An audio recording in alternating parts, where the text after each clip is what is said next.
2024 has been one of mixed emotions for our guest today, Rebecca Wilcox, whose mother, Dame Esther Rantzen, has terminal cancer and has been campaigning all year to make assisted dying legal. Now, when Rebecca joined us on Loose Women back in January, she didn't think she would ever see another Christmas with her mum, so she's determined to make this one special. So good to see you, always. First, we have to ask, how is Dame Esther? How's your mum doing at the moment? Well, she's good. She's probably watching now, so I want to say thank you for loaning me your jacket. I hope you realised I took it, because otherwise that's awkward. Well, we want to send her our love if she's watching. She's good. She's on a drug that keeps working, so at the moment, you know, it's this weird situation that I think anybody that has somebody that they love that has a terminal diagnosis or has one themselves, that you are just waiting for this weird, horrible sword of Damocles to fall, and in the meantime trying to make the best of every possible moment you have. Is there a pressure, actually, that you... Because none of us know, so, you know, and you hear that so many people say, if only I'd said this, or if only we hadn't had a row this morning, when something shocking happens suddenly. But when you know, is there a pressure to think every single second I must be with my mum and be talking to her and doing things with her? Absolutely, and never disagreeing with her, although that was pretty standard for the whole of my life, because disagree with her at your peril, but you can't have a fight. But she's always said, and it's brilliant advice, never, ever, ever go to sleep on an argument. Yeah. And that was her advice for her marriage, for bringing up children, for her friendships, and we just keep going with that. And with my dad, we lost him very quickly. He did have heart disease, but his death came quite quickly.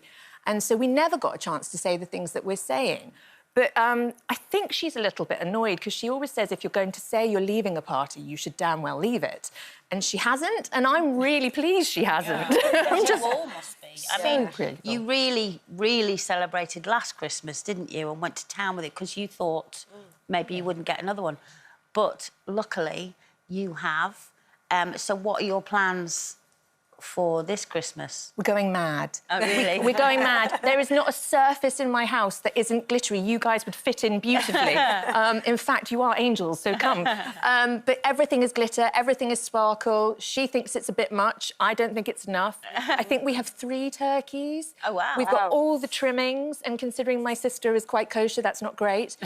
We've got many of also grandkids, doesn't she? Oh, so yes. Obviously they'll all be there. And yes, she gets a bit upset with the amount of presents that everybody gets. Oh, this is solitaire, so she loves the marble game solitaire, and she taught them all it last year, and unfortunately they are brilliant at it and I can't do it. So that was last year, so this year it's going to be more of that. That's your boys there, Rebecca, 12 and 9.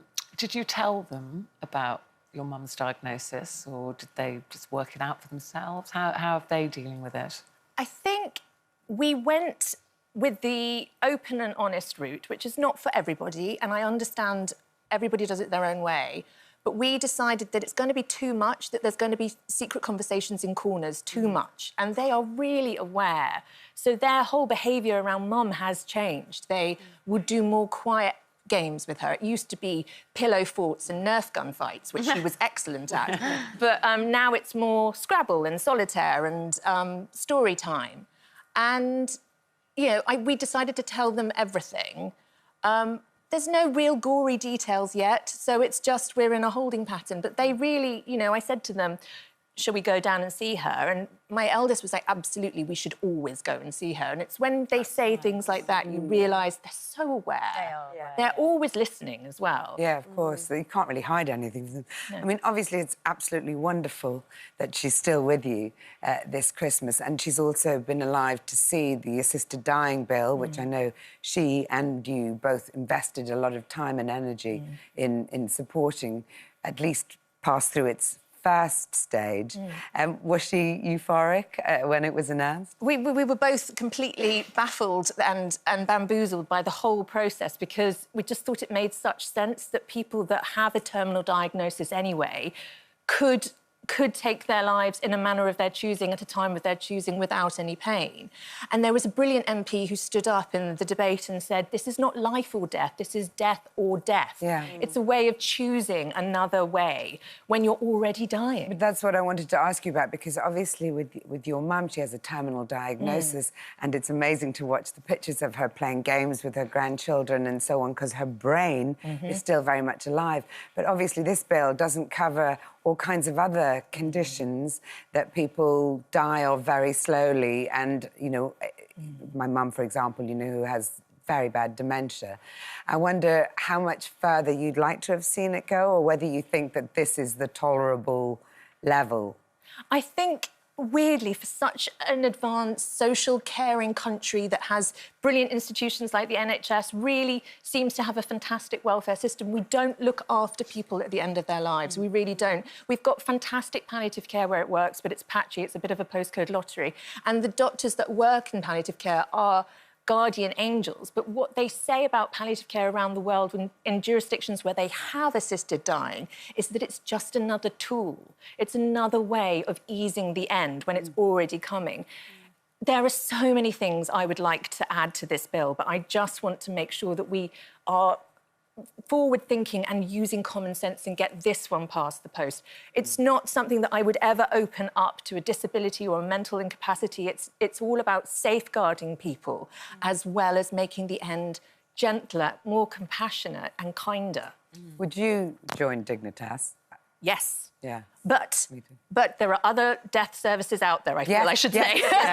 And also, of course, you know, soon you won't have to travel abroad, one hopes, if the bill goes through all its stages, so that will be a positive. Well, that would be wonderful. Have you kind of had, you've obviously, another year's been amazing, you're looking forward to Christmas, but have you had those sort of conversations with your mum now around time or what might happen around the corner? Do you know, she's sick to death of talking about death.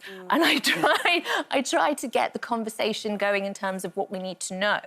But because we've been having these conversations, at least I hope that debate has brought these conversations into the public more, that people will talk about their choices at the end of their lives, which is so important. And when we all talk about when you're pregnant, your birth plan, how you want to have your baby, we should actually be talking about that, because I'm sad to say we're all going to die. We're very bad at that, aren't we? Really We bad don't at like that. talking about it. But can I just say that I think what's wonderful is you have taken on the role now of your mother's to a degree with Childline. Oh, yes. Which is still going, isn't it? It's still going. It's just had its 38th birthday, which is how old I sometimes say I am.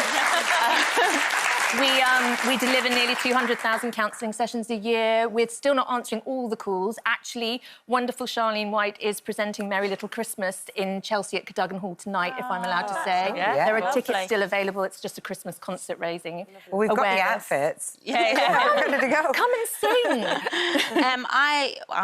sing. We actually have a message from your mother. Oh, no. For you today. It says, I am immensely proud of you, Becca. Thank you for being so brilliant as a volunteer and Deputy President of Childline, and for explaining why it's important to have the choice when you are terminally ill and if life becomes unbearable, to ask for help to shorten your death.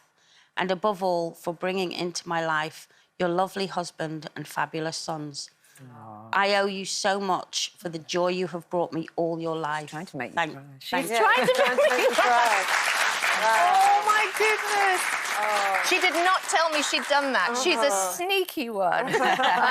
But she's just incredible. If she could have... I mean, you've got a damehood, and for very good reasons. I just feel that we should all be given these crowns and wear them in our lives. Not me, I haven't earned it yet, but... well, I'm sure you will. And Dame Esther's is very, very well deserved with all the campaigning she's done for so many years. And listen, we just send her so much love and wish you a very, very happy Christmas all together.